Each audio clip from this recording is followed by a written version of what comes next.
आचार्य कल्प पंडित टोडरमल जी द्वारा रचित यह अनुपम रचना, और जिसके माध्यम से हम इस जीव की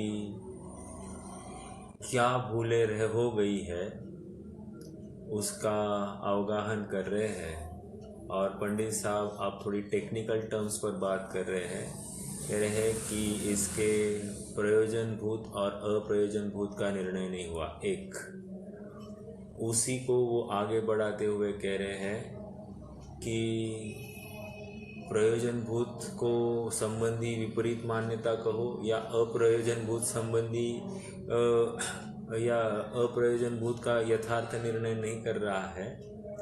तो जहाँ राग करना है, जहाँ अपनत्व स्थापित करना है वहाँ अपनत्व नहीं करता, और जहाँ नहीं करना है वहाँ कर बैठता है। यही इसकी मूल में भूल है, और इसी को वे सात तत्व संबंधी अयथार्थ श्रद्धान कह रहे हैं।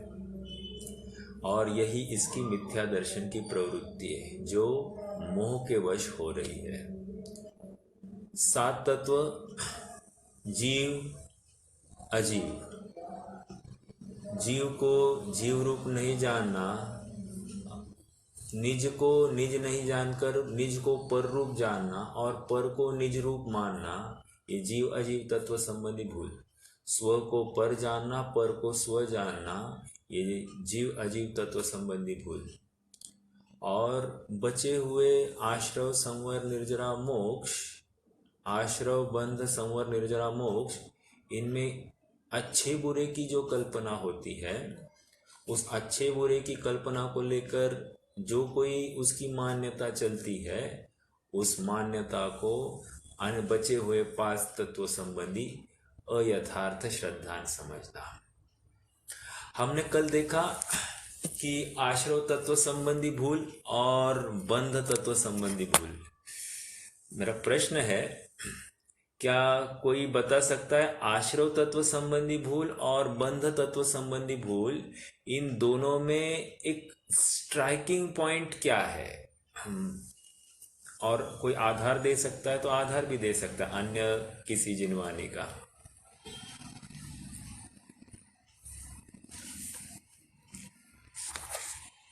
आश्रव तत्व संबंधी भूल और बंध तत्व संबंधी भूल में क्या मूलभूत अंतर हो सकता है?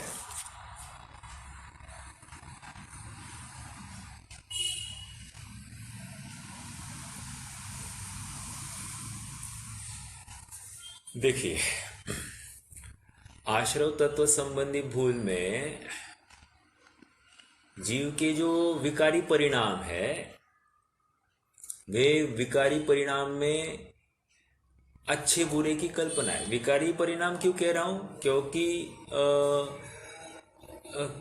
राग मतलब तीव्र कषाय जो नरक आदि के कारण है, उनको तो वो अहित रूप मानता है, राइट। और मंद कषाय जो देव अवस्था के कारण है, स्वर्ग आदि के कारण है, उनको तो वो हित रूप मानता है। तो अभी ये जो तीव्र आकुलता और मंद आकुलता, दोनों आकुलता ही है, और ऐसा होते हुए भी एक आकुलता को दुख का कारण मान रहा है और एक आकुलता को वो सुख का कारण मान रहा है।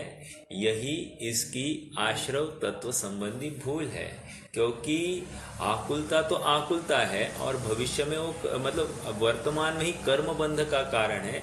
ऐसा होते हुए भी एक को वो कर्म बंधन ही नहीं गिनता है और उसको हितरूप जानता है। यही इसकी आश्रव तत्व संबंधी भूल है। इससे थोड़ा सा आगे बंध तत्व संबंधी भूल में ये है कि अभी वर्तमान में, हाँ ये भी वर्तमान में है बंध तत्व संबंधी भूल। कैसे? जैसे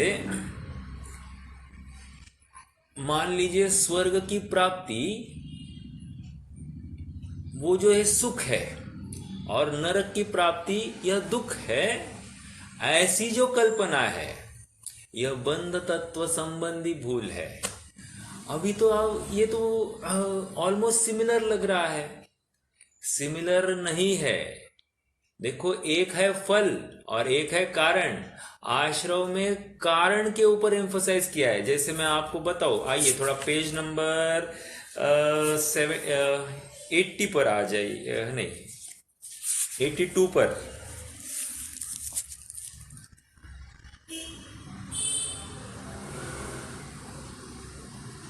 तथा दुख से तो क्रोध, दुख ही तो क्रोध से होता है, परंतु जिससे क्रोध किया क्रिया हो उसको ही दुखदायक मानता है। कहने की बात फिर से यहाँ पर नहीं, ये भी पॉइंट नहीं है, एक मिनट। हाँ, ऊपर उनको अपना स्वभाव मानता है, कर्मोपादेय से नहीं हुआ मानता है।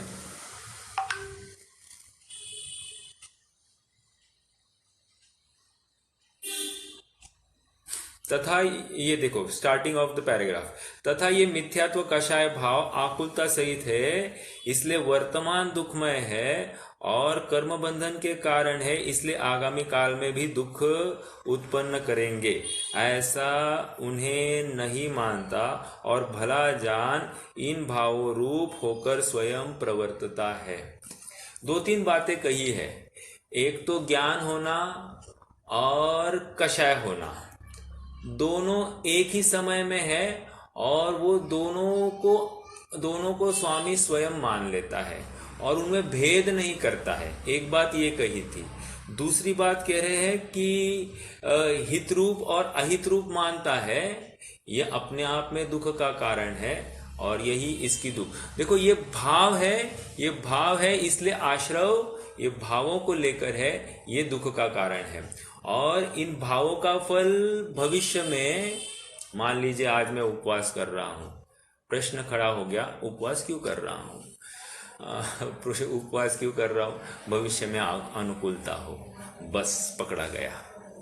भविष्य में अनुकूलता हो मतलब ये मेरी अभी उपवास करना है, उपवास करना अर्थात 4 आहारों का त्याग किया है, तो इस संबंधी ये भले ही शुभ भाव होगा, शुभ भाव होते हुए भी इसमें धारणा में ये पड़ा है कि भविष्य में आज जो प्रतिकूलता है वो नहीं हो और भविष्य में अनुकूलता हो। तो ये अनुकूलता इसके माथे में पड़ी है, अर्थात ये संसार ही है, क्योंकि अभी शुभ भाव हो रहा है, इसको लेकर तो संसार ही होने वाला है, और संसार है तो संसार अपने आप स्वयं में दुख है, ये स्वीकार न करते हुए भी उसको वो भविष्य में अनुकूलता अर्थात जो कोई फल है, मान लीजिए स्वर्ग को भला मान रहा है, या अभी वर्तमान में पापाचरण में प्रवृत्ति है, ये अहित रूप है और इसको लेकर नरक होगा, तो नरक ये अहितकारी अभी मान रहा है, ये बंध तत्व संबंधी भूल, मतलब वो फल को ही हित का इष्ट अनिष्ट मान रहा है, ये बंध तत्व संबंधी भूल। और वर्तमान रूप क्रिया ही, वो क्रिया को इष्ट अनिष्ट या अच्छा बुरा मानना, हितकारी अहितकारी मानना, वो क्रिया ये आश्रव तत्व संबंधी भूल। ये थोड़ा सा फाइन डिफरेंस है, एक है कारण संबंधी भूल, एक है कार्य संबंधी भूल। आप समझ पा रहे होंगे, मैं जानबूझकर इतना एम्फसाइज कर रहा हूं। और एक बात कहनी है, एक है आश्रव और एक है आश्रव तत्व संबंधी भूल, ओके। दूसरा है, एक है बंध और एक है बंध तत्व संबंधी भूल।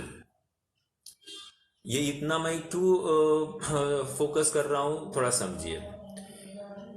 आश्रव ज्ञानी अज्ञानी दोनों के होते होंगे, लेकिन आश्रव तत्व संबंधी भूल ये मात्र अज्ञानी के पाई जाएगी। वैसे ही आश्रव दोनों केस में, ज्ञानी अज्ञानी दोनों के लिए दुख रूप ही है, सुख रूप नहीं कहेंगे, ये समानता है। आश्रव और आश्रव तत्व संबंधी भूल ये दोनों दुख रूप ही है, लेकिन एक ज्ञानी अज्ञानी दोनों की होती है और एक मात्र अज्ञानी के होती है। वैसे ही बंध की बात करेंगे तो बंध और बंध तत्व संबंधी भूल, तो कह रहे बंध जो है ये अपने आप में संसार का कारण है, इसका फल संसार है। संसार यह दुख का परिचायक है, इसलिए बंध भी दुख है, लेकिन बंध संबंधी भूल महादुख रूप है, अनंत गुना महादुख रूप है। क्यों? क्योंकि उसकी दिशा ही निश्चित नहीं है। जबकि बंध किसी जीव के होते हुए भी वो उसको कैसे अरेस्ट करना इसका ज्ञान हो गया है और उसको सुखरूप नहीं मानता है, इसलिए जो कोई बंध होगा वह अपने आप में कम स्थिति वाला और कम अनुभाग वाला होगा अशुभ प्रकृतियों को लेकर, और शुभ प्रकृतियों को लेकर अपने आप में यथा योग्य बंधेगा सो बंधेगा। कहने की बात इतनी है कि आश्रव और आश्रव तत्व संबंधी भूल में थोड़ा सा अंतर है। हमने दो बातें की, एक तो आश्रव तत्व संबंधी भूल और बंध तत्व संबंधी भूल, इन दोनों में अंतर देखा। अब हम दूसरी बात कर रहे हैं, अब हम आश्रव और आश्रव तत्व संबंधी भूल, इन दोनों में अलग अलग बना स्थापित करने की कोशिश कर रहे हैं। वैसे ही बंध और बंध तत्व संबंधी भूल, इनमें हम अंतर करने की कोशिश कर रहे हैं। आ रही बात ख्याल में? चलिए आगे बढ़ते हैं। अब हम संवर तत्व संबंधी अयथार्थ श्रद्धान, इसकी चर्चा करेंगे। ठीक है, संवर तत्व संबंधी अयथार्थ श्रद्धान तत्वार सूत्र का 9वां अध्याय, वहां पर पहला सूत्र है आश्रव निरोधा संवरा, मतलब आश्रव का जो निरोध करता हुआ संवर होता है। इसलिए सचमुच देखो, अब आप पढ़ोगे तो आपको पंडित साहब ने तत्वार सूत्र को उद्धृत किया ऐसा दिखेगा। देखो, तथा आश्रव का अभाव होना सो संवर है, मतलब आश्रव निरोधा संवरा बराबर। जो आश्रव को यथार्थ नहीं पहचाने उसे संवर का यथार्थ श्रद्धान कैसे हो? एक छोटा सा उदाहरण लेते हैं। किसी बच्चे को कहा जाओ बेटा मार्केट से एक नींबू लेकर आना, साथ साथ उसको बोला नींबू खट्टा होता है, पीला होता है, ये छोटा छोटा इतना होता है, कभी कभी थोड़ा बड़ा भी आता है, तो वो लेके आना। ठीक है, बच्चा गया मार्केट में और उसको नाम तो भूल गया लेकिन उसका भाव याद रहा। भाव मतलब पीला होता है, थोड़ा हरा भी होता है और थोड़ा खट्टा खट्टा भी लगता है, तो ये ऐसा जो होता है उसको नींबू कहते हैं। और नींबू भाव भाषण के स्तर पर, अभी नाम तो भूल गया है। गया मार्केट में ढूंढता रहा, ऐसी पीली चीज़ कोई है, पीली चीज़ कोई है, तो उसने देख ली एक मौसम्बी। मौसम्बी थोड़ी छोटी थी, थोड़ी हरी पीली थी और थोड़ी उसने सूंघ कर देखा, थोड़ी खट्टी भी गंध आ रही थी। तो उसने किया, अरे यही तो बोला था लाने के लिए, और ये उठा कर लेकर आया। प्रश्न ये खड़ा हो रहा है, क्या वो लड़का नींबू को पहचानता है? नहीं, क्योंकि नींबू लेकर नहीं आया। अच्छा, तो फिर वो लड़का मौसम्बी को तो पहचानता होगा? नहीं, कह रहे मौसम्बी को भी नहीं पहचान रहा, क्योंकि वो मौसम्बी को पहचानता तो वो नींबू समझकर नहीं ले आता। तो इस न्याय से वो ना तो मौसम्बी को समझता है ना नींबू को समझता है।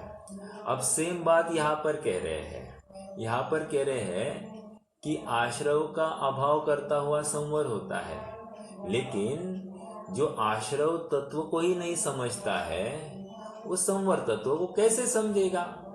जिसकी एक तत्व संबंधी भूल है उसकी अन्य तत्व संबंधी, उसके अभाव रूप जो तत्व है उस संबंधी भूल होगी ही होगी। जिसकी जीव तत्व संबंधी भूल है उसकी अजीव तत्व संबंधी होगी ही होगी। वैसे ही जिसकी बंध तत्व संबंधी भूल है उसकी निर्जरा और मोक्ष तत्व संबंधी भूल होगी ही होगी। समझ में आ रहा है? तो यहाँ पर वही कह रहे हैं, जो आश्रव को यथार्थ नहीं पहचाने उससे संवर का यथार्थ श्रद्धान कैसे हो? एक छोटा उदाहरण देता हूं। कोई व्यक्ति है और व्यक्ति मान लीजिए उसके घर वालों के विपरीत कोई कार्य करे, तो कार्य करते हुए प्रवृत्ति कर रहा है और जब वो पकड़ा जाए तो वो कहे तो क्या हुआ, ऐसा क्यों होता है, हो सकता है ऐसा, कोई गलती नहीं है, ऐसा कहकर वो क्या कर रहा है, अपनी गलती को अस्वीकार करते हुए दो बातें कर रहा है। अपने एक तो सामने वाले के साथ में बैर और बढ़ा रहा है, एक बात, और दूसरी बात वो अपने गलत कार्य को डिफेंड कर रहा है, जो कि अपने आप में दुख रूप है या तकलीफ का कारण है भविष्य में। अपन यूं कहते हैं ना, एक झूठ छुपाने के लिए 100 झूठ बोलने पड़ते हैं। ये क्या है, मतलब एक झूठ की अस्वीकृति उसको 100 झूठ बुलवाती है। यही तो फिर बात है, एक आश्रव तत्व को की अस्वीकृति इसको हर बार संवर तत्व संबंधी विपरीत मान्यता ही करने वाली है। ये यहां पर समझा रहे हैं, और इसमें होता और कुछ नहीं, एक तो चोरी ऊपर से सीना जोरी, ऐसी बात होती है। मतलब एक तो हम गलती स्वीकार नहीं करें, ऊपर से हम ही दूसरे को कहे तुम गलत हो, हम सही है। ये हो रही है संवर तत्व संबंधी भूल। आइए थोड़ा समझते हैं। जैसे किसी के अहित रूप आचरण है, उसे वह अहित रूप भाषित न हो तो उसके अभाव को हित रूप कैसे जाने। एक उदाहरण देता हूं। मान लीजिए किसी व्यक्ति को एलर्जी है और वो निरंतर उसको शरीर पर थोड़ी सी खुजली आती है। अनेकों टेस्ट किए, कुछ समझ में नहीं आया, लेकिन एक दिन किसी वैद्य के पास गया और वैद्य निष्णात था, तो उसने कहा कि ये एलर्जी तुम्हारे उल्टा सिल्टा खाने की वजह से हुई है। उल्टा सुल्टा? वो कह रहे साहब जी, वैद्य जी, मैं तो 2 ही समय खाता हूँ और बिल्कुल अनाप शनाप नहीं खाता हूँ। हम ये नहीं कह रहे हैं, कह रहे हैं तुम्हें कोई चीज़, तुम जो आहार में जो चीज़ लेते हो उसमें से कोई चीज़ तुम्हें बादी कर जाती, अर्थात तुम्हें तकलीफ दे जाती है। अच्छा, तो उस कौन सी वस्तु होगी? अभी खाई तो अनेक वस्तुएं हैं, उनमें से कोई एक वस्तु विपरीत कार्य कर रही है। तो अब तकलीफ क्या है? तकलीफ यह है, जब तक कौन सी विपरीत है ये नहीं जाने तो उसको सुधार कैसे सकेंगे। निष्कर्ष इतना ही है कि उसको कहे भाई तुम ये जो मिर्च खाते हो, ये मिर्च तीखी है, ये तीखी तुम्हारे शरीर के लिए बाधक है, इसलिए तुम तीखा मत खाया करो। एक, या फिर ऐसा हो सकता है कि तुम कोई चीज़ मीठा बहुत खाते हो, तो ये मीठा ज़्यादा खाने से तुम्हें ऐसी ऐसी तकलीफ हो रही है, तुम्हारे पाचक क्षमता पर असर करती है, इसलिए वो ये सब तकलीफ हो रही है। मैं तो अपनी एग्जाम्पल दे रहा हूँ, होने चाहिए ऐसी बात नहीं। कहने की बात इतनी है कि जब तक उसे स्वीकार नहीं हो कि ये पर्टिकुलर वस्तु से मुझे बाधा हो रही है, तब तक उससे हटेगा कैसे। तो वही कह रहे हैं कि किसी के अहित रूप आचरण है, उसे वह अहित रूप भाषित न हो तो उसके अभाव को हित रूप कैसे माने। कोई गुंडा है, वो लड़कियों को सताना उसमें आनंद मानता है, कोई उसको समझाए ये अहित रूप है, ये दुख का कारण है, तो वो नहीं समझे, वो कह रही मुझे आनंद आता है, मैं क्या करूं, तो वो माने ही नहीं, उसके आचरण विपरीत है तो वो माने ही नहीं, तो उसको यथार्थ सॉल्यूशन कैसे स्वीकार होगा। ओके, ये तो मतलब अपन ने खान पान संबंधी कही, हमने आचरण संबंधी कही, झूठ बोलने संबंधी कही। कोई माने ही नहीं अपनी गलती है और कोई ईगोवश मानता नहीं है। अब देखो, छोटी सी बात है, बच्चों को अभी 12th की छुट्टियां है। अब कोई कहे कि 12th की छुट्टी है बेटा, तुम अभी तो स्वाध्याय आदि किया करो, नहीं, वो नहीं करेगा। और यदि उसी को कहा ये देखो ये करियर ओरिएंटेड कोर्स है, इसको ज्वाइन करो, ये किया करो, तो उसको फटाक से ज्वाइन करेगा।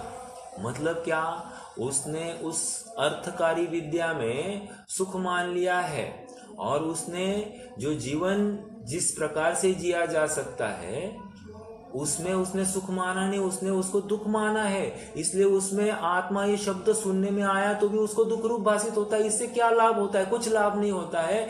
ऐसा विचार करके वो विपरीत मान्यता का पोषण करता है, तो उसका हित कैसे होगा? नहीं होगा। और वो अर्थकारी विद्या को भी ज्ञान यह संज्ञा देकर अपनी अज्ञानता का पोषण करता है। समझ में आ रहा है? ये बहुत से उदाहरण है, हम जितने लगाए अपने जीवन में प्रत्येक समय पर हम यही विचार करें कि कहाँ कहाँ गलती हो रही है। भोजन कर रहे हैं, भोजन करते करते इससे सुख उत्पन्न होता है, ये कल्पना ही अपने आप में दुख रूप है। और उससे भोजन से सुख नहीं होता है, ये जब तक स्वीकार नहीं करे तब तक आश्रव तत्व संबंधी भूल हटने वाली नहीं है। समझ में आया? रुपए पैसे से सुख आता है, ये जब तक ये अस्वीकृति नहीं हो तब तक इसके आश्रव तत्व संबंधी भूल नहीं हटेगी, तो ये संवर तत्व संवर प्रकट करने में समर्थ ही नहीं होगा। इसलिए अगर दौलत राम जी को याद करना है तो 6 ढाला में वे दूसरी ढाल में कह रहे हैं क्या? रागादि भाव ये दुख देन, बोलो, रागादि भाव ये दुख देन, तिन्ही को सेवत गिनत चैन। ये कौन से तत्व संबंधी भूल है? क्या बात है, आवाज आ रही है ना मेरी? आगे बोलता हूं, आप विचार करना। हाँ जी, थैंक यू। आश्रव तत्व संबंधी भूल। शुभ अशुभ बंध के फल मंझार, रति अरति करे निज पद विसार। शुभ अशुभ बंध के फल मंझार, रति अरति करे निज पद विसार। ये कौन सी है? बंध तत्व संबंधी। राइट, बंध तत्व। देखो अभी आश्रव तत्व संबंधी क्या है? रागादि भाव ये दुख देन, तीन ही को सेवत गिनत चैन। और बंध तत्व संबंधी शुभ अशुभ फल के बंध के फल मंझा। ओके, देखो दोनों में बहुत छोटा सा अंतर है। अब संवर तत्व संबंधी भूल क्या है? बोलिए, संवर तत्व संबंधी क्या है? आत्महित हेतु विराग ज्ञान, ते लखे आपको कष्टदान। वही है ना? हाँ, बराबर। रोकी न चाह निज शक्ति खोय, शिव रूप निराकुल तान जोय। आत्महित हेतु विराग ज्ञान, तै लखे आपको कष्ट दान। कहने की बात इसमें फिर से वही है कि विषयों में जिसने सुख मान लिया है वो अविषय स्वरूप अपना शुद्धात्मा कैसे उसको सुखरूप भाषित होगा? जिसको पर से सुख की कल्पना है उसको स्व से सुख की कल्पना 3 काल में हो नहीं सकती। भले ही बोलता हो आत्मा के आश्रय से सुखी हो सकता है, लेकिन आत्मा के नाम पर वो पर द्रव्य का अवलंबन ही करता है। और आत्मा में उसने किस किस चीज को गर्भित किया है ये तो वही जाने और केवली जाने। परंतु वो सुखी नहीं हो रहा है, ये बात पक्की है, क्योंकि उसने पर में अपनत्व की स्थापना कर रखी है। हाँ, ये पढ़ते हैं। जैसे जीव को आश्रव की प्रवृत्ति है, इसे वह अहित रूप भाषित न हो तो उसके अभाव रूप संवर को कैसे हित रूप माने? कोई बच्चा है, बच्चा दिन भर टीवी के सामने बैठा है, कोई कहे तुम्हारी आंखें खराब हो जाएगी, नहीं कहता मेरी आंखें कुछ नहीं, मुझे कुछ नहीं, अच्छा दिखाई दे रहा है। तो ये जब तक ऐसा विचार ही नहीं करे, ये स्वीकार ही नहीं करे, तब तक ये सुधार कैसे करेगा? और उदाहरण लीजिए, मान लीजिए हमारे श्रेयांश को, या मुझे भी हुआ था ऐसे, क्या हुआ था कि मुझे आँखों में थोड़ी कमज़ोरी थी, तो कम दिखाई देता था। और वैसे मैं पापा जी को हमारे कह दिया था कि मुझे थोड़ा कम दिखाई दे रहा है। क्योंकि मैं पूना जाता था, पूना में ना वो बस का जो नेम प्लेट है ना वो पढ़ ही नहीं पाता था। तो बस एकदम पास आती थी तो फिर वो पढ़ने में आ जाता था। तो फिर मैंने कहा कि मुझे दूर का थोड़ा दिखाई नहीं दे रहा है। तो वो कहते कुछ नहीं हुआ, कुछ नहीं हुआ, कुछ नहीं हुआ, कुछ नहीं हुआ कहकर 4-6 महीने, 6-8 महीने निकल गए। तो इसको लेकर तकलीफ ये हो गई कि मेरा जो नंबर कम था, मुझे लगा, मुझे लगते समय में 1.5 का या 1.25 का नंबर लग गया माइनस में। कहने की बात यह है कि वो स्वीकृति नहीं हो तो उसका उपाय भी जल्दी नहीं होगा। मैं तो ये कह रहा हूँ, स्वीकृति अगर जल्दी होगी तो अपने आप उसके ऊपर उपाय भी होगा। अब इसने स्वीकृति ही नहीं की है। सेम बात यहाँ पर आश्रव तत्व संबंधी भूल है, यही स्वीकार नहीं है, तो संवर यथार्थ रूप से कैसे होगा? नहीं होगा। समझ में आ रहा है? आइए आगे बढ़ते हैं। तथा अनादि से इस जीव को आश्रव भाव ही हुआ है। Very natural. संवर आज तक हुआ ही नहीं है, संवर कभी हुआ ही नहीं है। ये किस तरफ बोल रहे हैं? देखो, एक एंगल, एक पर्सपेक्टिव दे रहे हैं कि ये स्वीकार नहीं कर रहा है। दूसरा पर्सपेक्टिव ये दे रहे हैं इसने चखा ही नहीं है, तो चखा नहीं तो ये इसको आनंद रूप कैसे लगेगा? जैसे किसी को पहले ना मुझे ना ये केला बिल्कुल पसंद नहीं था, सच कहता हूँ। तो केले की कोई चीज बनी ना, मैं तो नाक बहुत सिकोड़ता था। तो और आज की डेट में ऐसी है कि आपने वो केला तकलीफदायक लगता है नहीं, केला आनंददायक लगता है। देखो, वो तो आसक्ति की बात नहीं है, लेकिन सहजता है। तो कह रहे हैं कि ये जो है उसको, यदि वो उसने ठान लिया है कि केला मेरे लिए इष्ट नहीं है, मुझे पसंद आएगा ही नहीं, तो 3 लोग के कोई भी पदार्थ है, कोई वस्तु या कोई जीव ऐसा नहीं कि वो इसकी मान्यता को बदलने में समर्थ हो। जिस दिन ये स्वयं स्वीकार करे, हाँ हाँ केला भी ठीक है, ये भी चल सकता है, इससे कोई प्रॉब्लम नहीं है, तो फिर उस दिन उसको 3 लोग का ऐसा कोई जीव नहीं होगा कि उसकी मान्यता को बदलने में समर्थ हो। दोनों तरफ लगा रहा हो। और इसलिए इष्टोपदेश में भी एक श्लोक आता है, नाग्यो विज्ञत्व मायाति विज्ञो नाग्यत्व मृच्छति निमित्त मात्र अन्यस्तु गतेर धर्मास्ति कायवत। वह अर्थ तो अलग है थोड़ा, लेकिन वहां एक बात यह आई कि अनेक विद्वान मिलकर एक अज्ञानी को, अभी अज्ञानी का अर्थ यहाँ पर अनेक प्रकार से ले सकते, एक तो कोई विपरीत मान्यता वाला ऐसा अज्ञानी ये है, या फिर कोई जड़ वस्तु है उसको भी हम अज्ञानी कह सकते हैं। तो कह रहे हैं कि अनेक जन मिलकर भी एक अज्ञानी को ज्ञानी करने में समर्थ नहीं, और इससे उल्टा अनेक अज्ञानी मिलकर एक ज्ञानी को भी अज्ञानी करने में समर्थ नहीं है। दोनों तरफ से लगाया।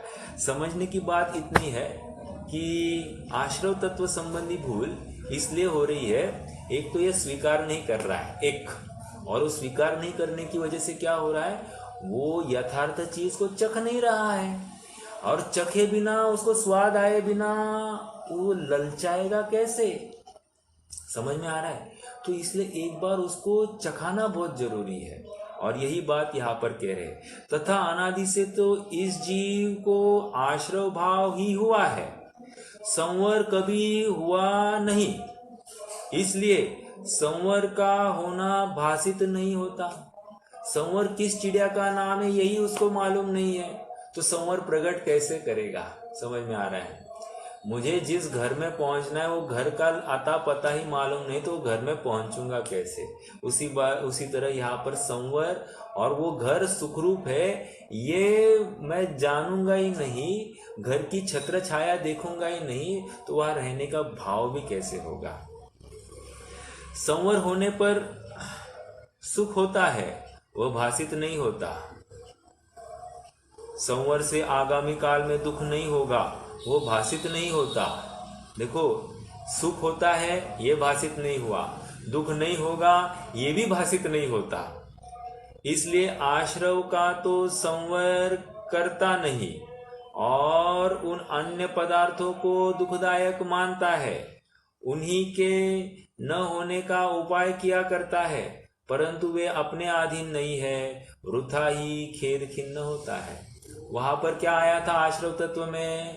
जब क्रोध हो गया, क्रोध होने पर दुख का कारण तो इसका अपना क्रोध था, अपना कषाय भाव थी, लेकिन इसने दुख का कारण किसको माना? सामने वाली वस्तु को, और सामने वाली वस्तु के ऊपर टूट पड़ा। समझ में आ रहा है? तो ये आश्रव तत्व संबंधी भूल थी। देखो वहां पर लिखा है ना 82 पर सेकंड लास्ट पैराग्राफ में, परंतु अपने श्रद्धान के अनुसार जो पदार्थ न प्रवर्तते उसे दुखदायक मानता है। ऊपर ऊपर ऊपर, जैसे दुखी तो मिथ्या श्रद्धान से होता है, परंतु अपने श्रद्धान के अनुसार जो पदार्थ न प्रवर्तते उसे दुखदायक मानता है। तथा दुखी तो क्रोध से होता है, परंतु जिससे क्रोध किया हो उसको दुखदायक मानता है। दुखी किससे है? क्रोध से, अपने स्वयं के क्रोध से है। और क्रोध भी एक्चुअली क्या है?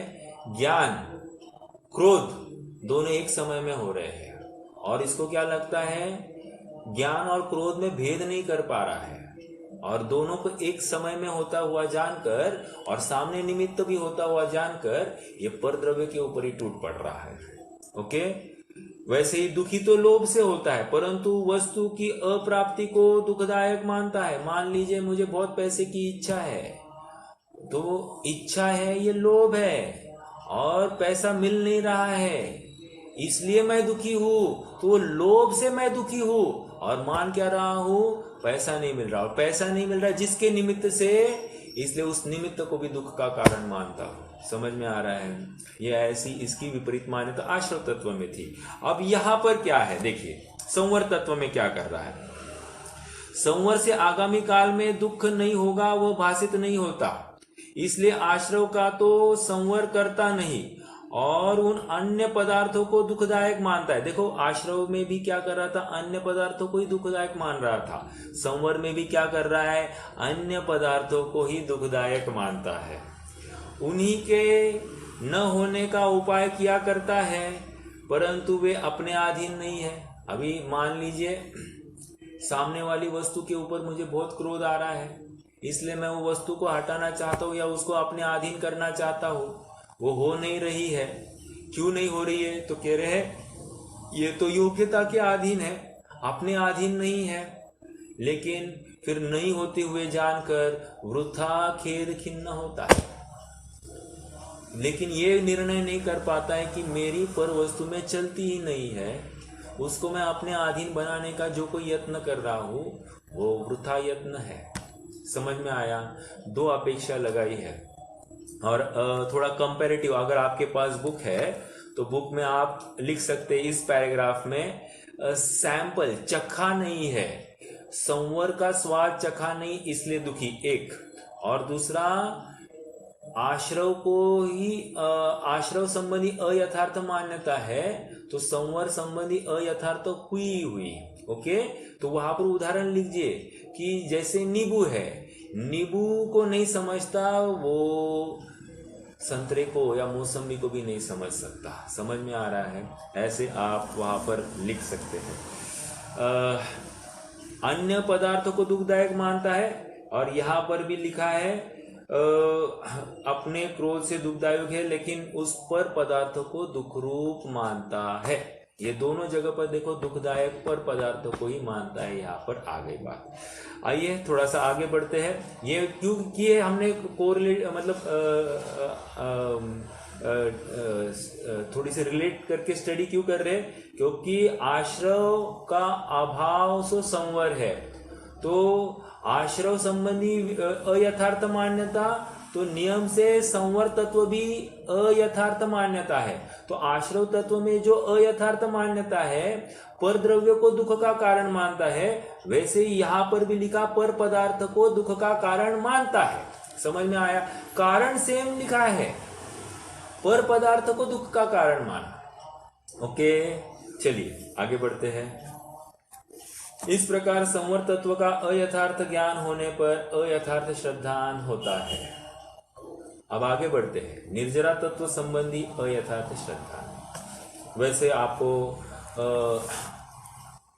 आध्यात्मिक टोन में अगर कहे तो आध्यात्मिक टोन में इतना ही कहते हैं कि स्व में स्थिरता या अपनी अनुभूति ही ये सुख है, और वो सुख उसको संवर की वृद्धि सो निर्जरा, और उस संवर की पूर्णता या पूर्ण सुख की प्राप्ति सो मोक्ष। ये इतनी बात है।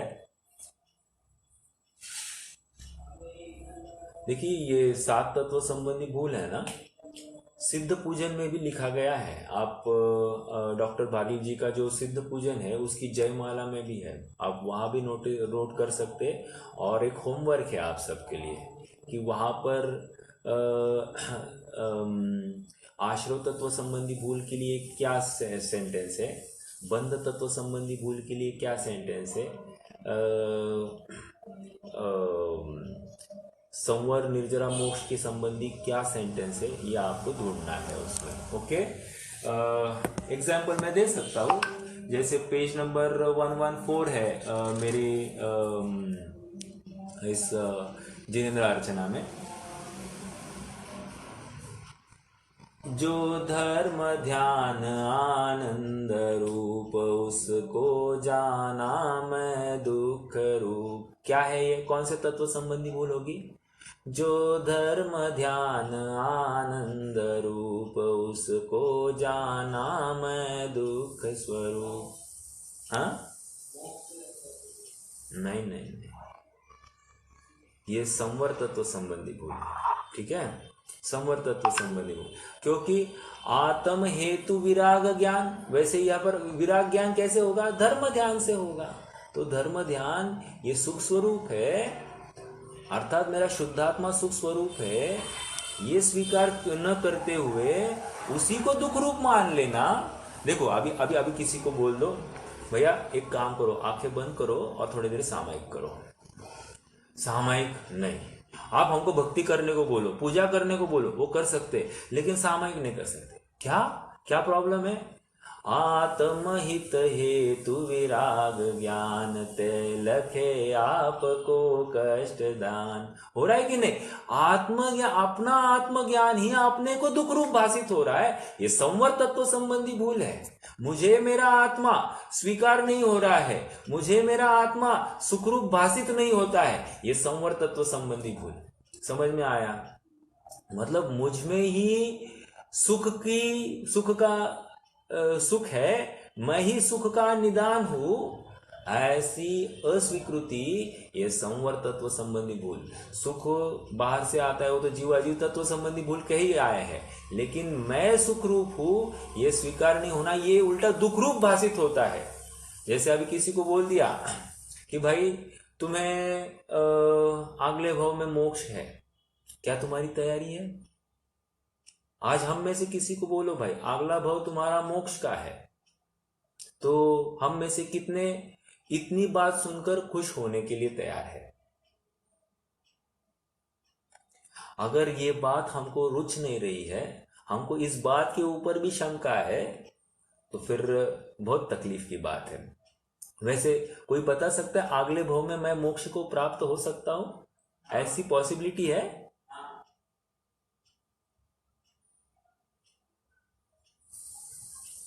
नहीं। क्यों नहीं है? दूसरा भाव दूसरे जगह पे विदेश क्षेत्र में गए, अब विदेश क्षेत्र से हो सकता है। हाँ थोड़ा सोचा आपने।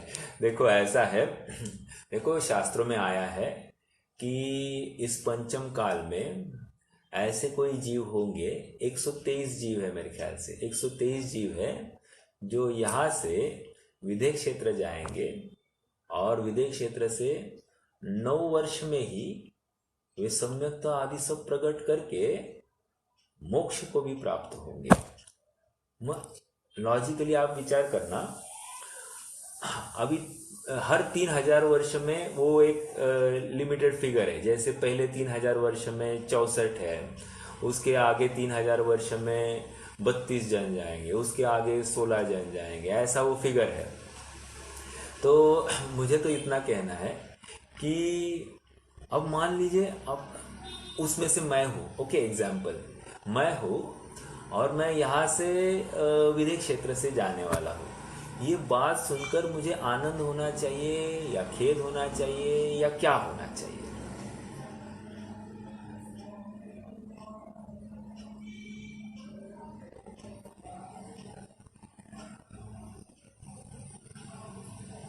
कोई बताएगा?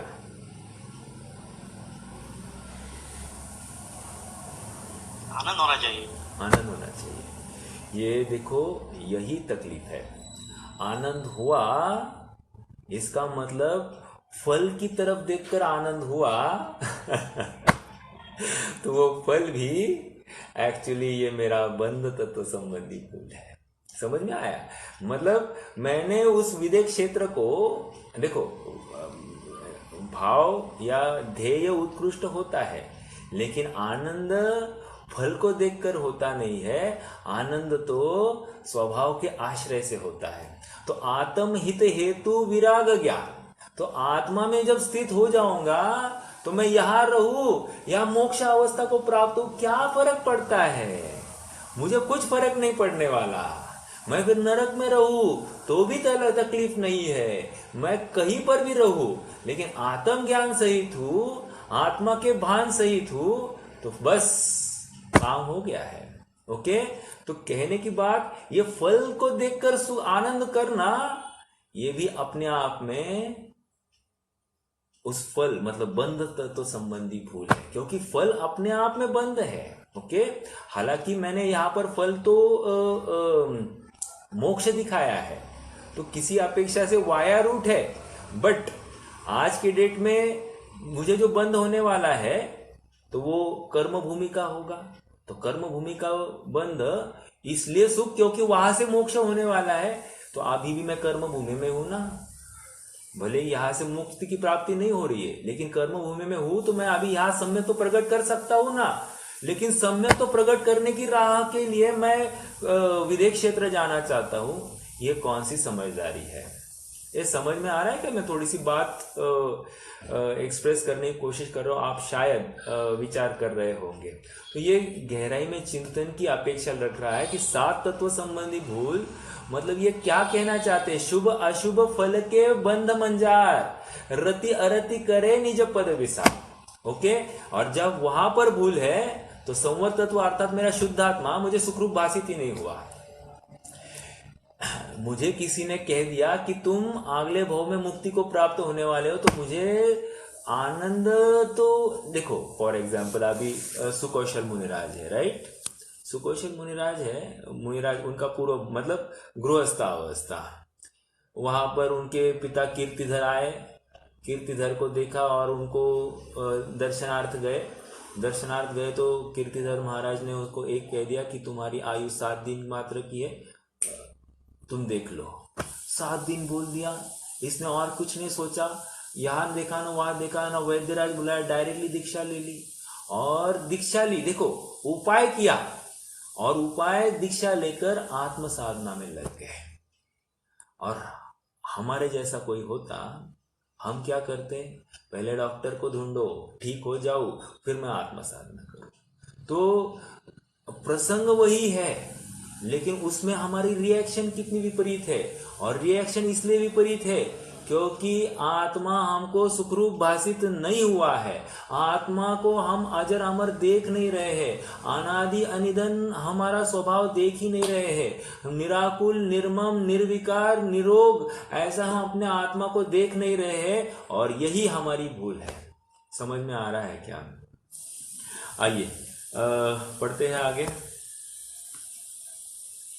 निर्जरा तत्व तथा बंध का एक देश अभाव होना सो निर्जरा है। जो बंध को यथार्थ नहीं पहचाने उसे निर्जरा का यथार्थ श्रद्धान कैसे हो? किसका अपोजिट बोल रहे? फटाफट बोलिए। तथा बंध का एक देश अभाव होना सो निर्जरा है। तो ये अभी किसको एंटी होगा? यहां निर्जरा की जो चर्चा है ये किससे अपोजिट में बताई जाएगी? कोई बताएगा? बंद। बहुत अच्छा, बंद। देखो, जैसा संवर को आश्रव के अगेंस्ट में खड़ा किया, वैसे ही यहां पर निर्जरा को बंद के अगेंस्ट में खड़ा कर रहे हैं। ओके, आप समय सार में भी देखेंगे, वहां पर आश्रव अधिकार के पश्चात संवर अधिकार है, और बंद के पश्चात फिर निर्जरा मोक्ष आदि है। समझना? तो वैसे ही यहां पर भी बात है। क्या है? देखो, तथा बंध का एक देश अभाव होना सो निर्जरा है। जो बंध को यथार्थ नहीं पहचाने, सेम लाइन से आप एक पैराग्राफ लिख लिया, उसी पैराग्राफ को खाली आप हम करते हैं ना कि खाली वो पर्टिकुलर वर्ड को रिप्लेस करते जाओ और बस वैसे का वैसे कॉपी पेस्ट हो गया। ओके, तथा बंध का एक देश अभाव होना सो निर्जरा, ये स्वरूप बताया। जो बंध को यथार्थ नहीं पहचाने, उसे निर्जरा का यथार्थ श्रद्धान कैसे हो? जैसे भक्षण किए हुए विष आदि से दुख का होना न जाने, तो उसे नष्ट करने के उपाय को कैसे भला जाने? उसी प्रकार बंधन रूप किए कर्मों से दुख होना न जाने, तो उनकी निर्जरा के उपाय को कैसे भला माने? ये उदाहरण दिया है यहाँ पर, भक्षण किए विष आदि से दुख का होना न जाने। इसका मतलब क्या है? देखो, भक्षण विष कैसे ग्रहण करते हैं वैसे अपन? विष अनेक प्रकार से, जैसे एप्पल है, उदाहरण दिया था। एप्पल की बीज के साथ खाए, वो विषैला होता है बीज। एक, मान लीजिए एप्पल नहीं खाया, हम दूसरी चीज लेते हैं। जैसे हमने एल्यूमिनियम के बर्तन में अपना भोजन पकाया, अब एल्यूमिनियम अपने आप विष उगलता है, और वो विष बराबर उस अन्न पदार्थ में जाएगा ही जाएगा। तो अपने आप में विष से युक्त भोजन हम खा रहे हैं, और यही तकलीफ का कारण है। तो कह रहे, भक्षण किए विष आदि से दुख का होना न जाने, इससे हमारा स्वास्थ्य बिगड़ेगा कि नहीं बिगड़ेगा? तो न जाने, तो उसे नष्ट करने का उपाय कैसे भला माने? तो वो एल्यूमिनियम का बर्तन यूज नहीं करना चाहिए, ये स्वीकार ही कैसे करेगा? ओके, जैसे आश्रव तत्व को स्वीकार न करे तो संवर क्यों करेगा? वैसे ही बंध तत्व को स्वीकार न करे तो निर्जरा तत्व को क्यों स्वीकार करेगा? और बंध तत्व को स्वीकार क्यों न करे? मतलब सुनील भैया अभी ज्वाइन नहीं हो पा रहे, चलो कोई बात नहीं। देखो, बंध तत्व में उन्होंने एक बात कही थी कि जो बाह्य कारण है वो मेरे किए है, एक, या जो बाह्य कारण है वो परकृत है, दो, या मेरी और पर की नहीं चलती हो तो भवितव्यता द्वारा किए गए हैं, ऐसे मूर्ता से कहता है। लेकिन कर्म को स्वीकार नहीं करता है, क्योंकि कर्म सूक्ष्म है, दिखाई नहीं देता है, इसलिए वो कर्म जनित स्वीकार नहीं करता है। आज मैं बोल रहा हूं तो बोल रहा हूं, मैं बुद्धिपूर्वक बोलता हूं तब वचन निकलते हैं। ये कर्म जनित मानेंगे तो मेरा कब वचन निकलेंगे? समझ में आ रहा है? लेकिन सहज मेरी वचन की निकलने की योग्यता, उस समय मुझे ऐसा ही विकल्प आता है, ये स्वीकृति नहीं होती है ना। और ये सब भाषा वर्गना का खेल है, और उसे मैं अपनी मान लेता हूं, तो अपने आप स्वकृत मानना ये तकलीफ का कारण है। समझ में आया? या फिर दूसरी बात, मुझे अपयश आ गया किसी कार्य में, तो मुझे जिसने सलाह दी, मान लीजिए मैंने एक प्लॉट खरीदा, और प्लॉट खरीदा जब किसी एजेंट के माध्यम से खरीदा, और एजेंट ने मुझे एकदम बताया कि इसका एक काम करना कि आप मत ले लीजिए, आप मुझे मात्र 10 लाख रुपए दीजिए, मैं आपको 1.5% से ब्याज देता हूं। नहीं नहीं कहा, मुझे लेना है। अच्छा ठीक है ले लो फिर। तो उसने कहा ये 6 महीने में, साल भर में ही 18 लाख रुपया, 20 लाख रुपया होने वाला है। अब क्या हुआ, इस लालच में आकर मैंने पैसे 10 लाख डाल दिए और मैंने प्लॉट तो खरीद लिया। अब प्लॉट खरीद लिया तो 10 साल हुए, अभी भी मैं प्लॉट नहीं बेच पा रहा हूँ, और उल्टा 10 लाख की कीमत आज 5 लाख रुपया है।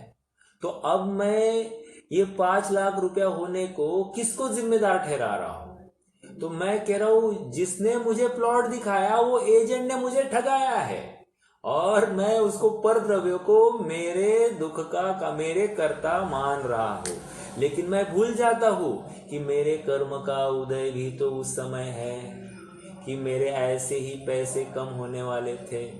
वैसे विचार किया जाए तो प्लॉट है ना, वो उसकी वैल्यूएशन भले ही ना हो, लेकिन प्लॉट एक वस्तु रूप तो वैसे बनी रहा कि नहीं रहा। ऐसा होते हुए भी मैं उसको पैसे में आंकता हूँ, और वो उसकी अपेक्षा मैं सामने वाले को दुख का कारण मानता हूँ। ये दूसरी अपेक्षा।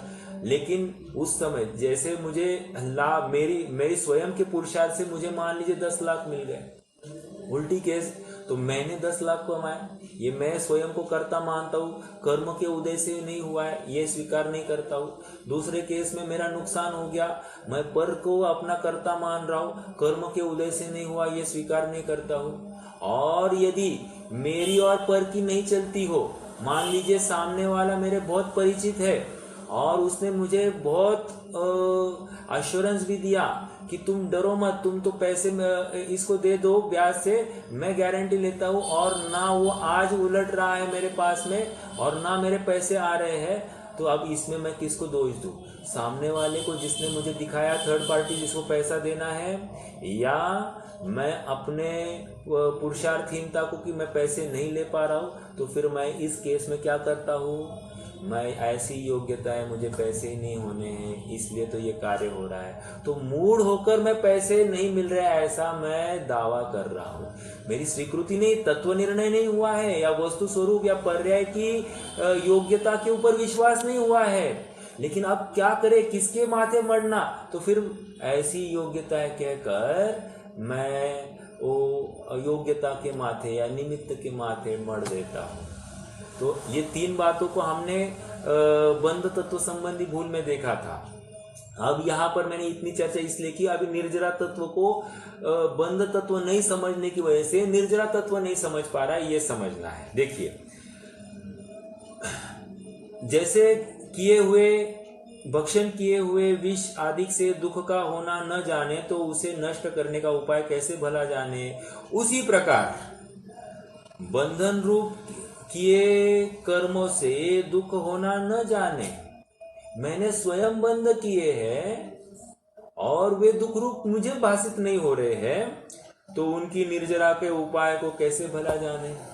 जैसे श्वेतांबर मान्यता में तो ये फिक्स है कि वो तो उपवास निर्जरा का कारण है और भरसक तक भूखे रखते हैं। फिर तुम दिन भर व्यापार आदि करो, विषय कषाय में प्रवृत्ति करो, टीवी देखो, सोकर करो, कुछ भी करो, लेकिन उपवास करो। तो ये जो बात है, कह रहे कि ये साक्षात बंध का कारण है,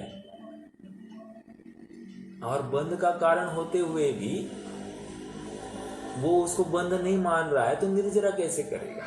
समझ में आया? देखो, उसी प्रकार बंध रूप किए कर्मों से दुख होना न जाने, क्योंकि इससे भविष्य में मुझे कोई संयोग मिलेगा और वो संयोग दुख जनित होगा, इसकी स्वीकृति नहीं। दुख जनित मतलब कहीं ना कहीं मुझे शरीर आश्रित रहना पड़ रहा है, तो ये अपने आप में दुख है, ये स्वीकार ही नहीं करूं, तो निर्जरा तत्व, मैं निर्जरा का उपाय क्यों करूंगा?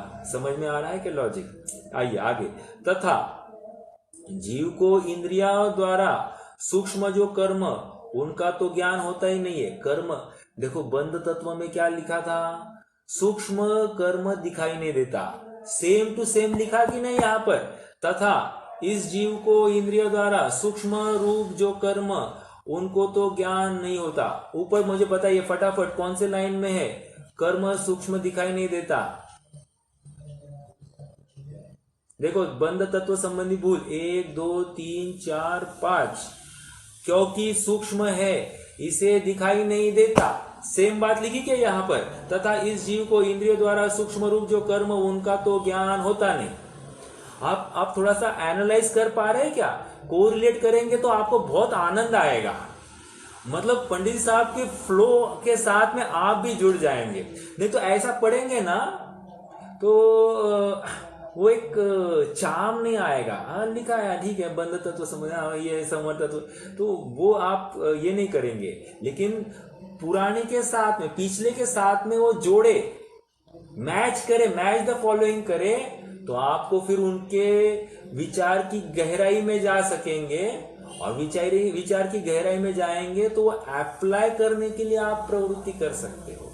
तो इसका भाव भाषण तभी होगा जब हम इसको मैच द फॉलोइंग करें। समझ में आ रहा है? आइए, तथा इस जीव की इंद्रिया द्वारा सूक्ष्म रूप जो कर्म उनका तो ज्ञान होता नहीं है, और उनमें दुखों के कारणभूत शक्ति है, उनका भी ज्ञान नहीं है। इसलिए अन्य पदार्थ ही निमित्त को दुखदायक जानकर उनका ही अभाव करने का उपाय करता है। देखिए एग्जाम्पल देता हूं मैं। जैसे मान लीजिए मुझे कोई जगह खरीदनी है ना। अब जगह खरीदनी है, मान लीजिए आज मुझे किसी ने 10 लाख उसका रेट बताया। मुझे 10 लाख में भी लग रहा है कि इसमें कुछ गुंजाइश है, ये 8-1 लाख तक मिलती है तो मैं खरीद लूँ। लेकिन होता है ऐसे कि कुछ ही दिनों में जो जगह खरीदनी है उसके बाजू वाला प्लॉट ही 20 लाख में बिक गया। अब ये जो बेचने वाला है वो कितने में बेचेगा आपको लगता है? ये भी आपने अब 20 लाख रुपए भाव करने वाला है। तो अब इसको लेकर मुझे आकुलता होने लग जाती है, और इसलिए अन्य पदार्थों के ही निमित्त को दुखदायक जानकर उनका ही अभाव करने का उपाय करता। अर्थात ये ऐसा व्यवहार ना हो, या इसको पता न चले ये ऐसा व्यवहार हुआ है, ऐसे निमित्तों को अभाव करने का प्रयास करता है। समझ में आ रहा है क्या? ये तो मैं एक एग्जाम्पल दे रहा हूं। एग्जाम्पल चाहे उतने लगा सकते हैं, जिस प्रकार से अपन कर सकते हैं। तो उनको उनका ही अभाव करने का उपाय करता है, परंतु वे अपने अधीन नहीं है। अब ये उपाय जो कर रहा हूं, मान लीजिए मैं जितने माध्यम से वो टाल सकता है टाल लूंगा, लेकिन हो सकता है कि इसको ही कहीं से खबर पड़ जाए, या प्रत्यक्ष ही ये वहां पर सामने जाए और इसी को पता चल जाए। तो क्या हो सकता है? कदाचित अधीन नहीं है, कदाचित दुख दूर करने के निमित्त कोई इष्ट संयोग आदि कार्य बनता है, वह भी कर्म के अनुसार बनता है। और मान लीजिए मैं इस कार्य में सफल भी हो जाऊं, तो मुझे लगता है कि मैंने जो सेटिंग की थी इसकी वजह से इसको पता नहीं चला। लेकिन सच बात तो यह है कि कर्म के उदय अनुसार ये सब कार्य नहीं हो रहा है। मतलब कर्म का उदय ही कुछ इस प्रकार है। मान लीजिए मैंने चोरी की, दूसरा एग्जाम्पल, चोरी की है और मैं चाहता हूं ये कोई नहीं जाने, तो ये नहीं जान रहा है कोई, तो इसमें समझना ये कर्म का उदय है। और मुझे क्या लगता है, मैंने चालाकी की है, मैंने कोई सुराग ही छोड़ा नहीं है, इसलिए कोई जान नहीं पा रहा है, ये मेरा भ्रम है। इसलिए इसका उनका उपाय करके वृथा ही खेद करता है। इस प्रकार निर्जरा तत्व का अयथार्थ ज्ञान होने पर अयथार्थ श्रद्धान होता है। समझ में आया? अब देखिए मोक्ष तत्व संबंधी भूल, इसको हमको निर्जरा के साथ में कोरिलेट करना है। एक 5 मिनट ही लूंगा, बस रैपिडली पढ़ेंगे और हो सकता है तो अपन कल चर्चा करेंगे। लेकिन क्योंकि अभी फ्लो में आए हैं, मैं समझता हूं कि ये निर्जरा के साथ में अपने को कोरिलेट करना है। तथा सर्व कर्म बंधन के अभाव का नाम मोक्ष है। निर्जरा तत्व में क्या लिखा? तथा कर्म बंध का एक देश अभाव होना सो निर्जरा है। समझ में आया? निर्जरा और कर्म बंध मोक्ष तत्व में थोड़ा सा अंतर। हालांकि इसको बंध के साथ में भी करना, और बंध क्या है, वहां पर जो एक क्षेत्रावगारूप अवस्था हो जाती है, ज्ञानावरण की हीनता, दर्शनावरण की हीनता, मिथ्यात्व से कषाय रूप परिणमन हुआ, चाह हुआ नहीं होता है, एक शरीर में रहना होता है, गति जाति आदि का उसको उदय होता है, या फिर मन चाहे कार्य नहीं होते, ये सब जो है कर्म बंध का परिचायक है जो उदय में हमको दिखाई देता है। तो यहाँ पर ये आ गई सर्व कर्म बंध के अभाव का नाम मोक्ष। ओके, आगे, जो बंध को तथा बंध जनित सर्व दुखों को नहीं पहचाने उसको मोक्ष का यथार्थ श्रद्धान कैसे हो। निर्जरा में भी आई थी बात, जो बंध को यथार्थ नहीं पहचाने उसके निर्जरा तत्व यथार्थ श्रद्धान कैसे हो। सेम टू सेम बात आ गई। आगे बढ़िए, आप थोड़ा सा मैं कोरिलेट करा रहा हूं तो आपको आनंद आएगा इसको समझकर। जैसे किसी को रोग है, वह उस रोग का तथा रोग जनित दुख को न जाने तो सर्वथा रोग के अभाव को कैसे भला जाने। समझ में आया क्या।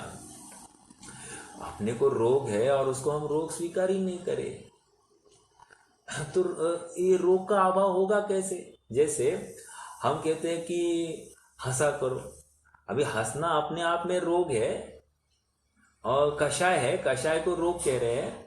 तो जब वो हंसने को इष्ट मान रहा है तो हंसने के अभाव रूप अहास्य वस्तु ऐसी कोई है अपनी, ये निर्णय कैसे कर पाएगा, नहीं कर पाएगा। वैसे यहाँ पर कह रहे शरीर में किसी को फोड़ा हो गया है और उस फोड़े को शरीर का ही अंग मान बैठे, शरीर की विकृति ना मान बैठे तो क्या होगा।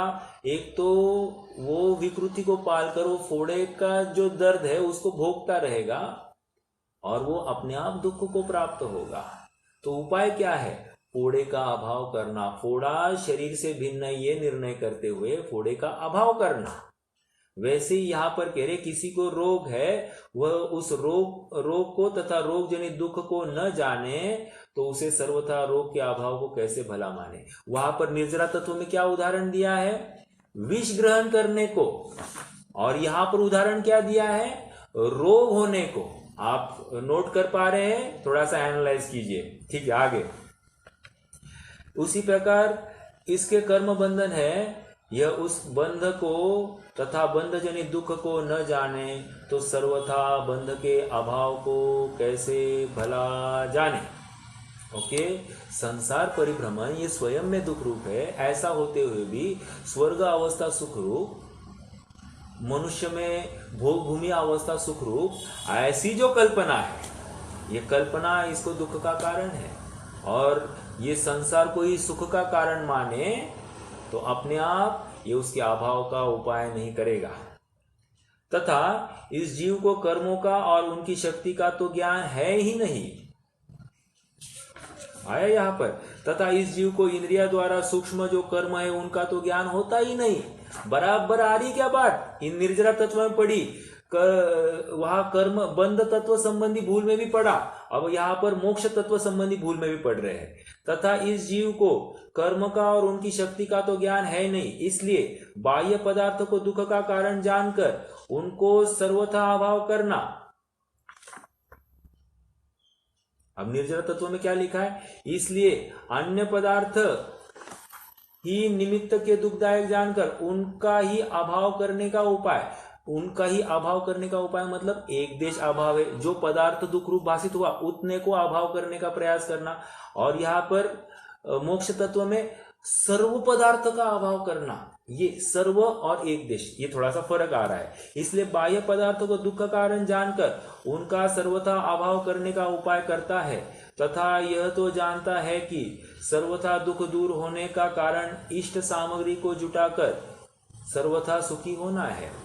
देखो, सुखी होने के लिए दो कारण कह रहे, एक तो पर इच्छा का अभाव हो जाए तो सुखी होगा, या दूसरा सर्व जो सामग्री इसके मन वांछित है वो सब इकट्ठा हो जाए तो अपने आप ये सुखी हो जाएगा। ये दो बातें हैं।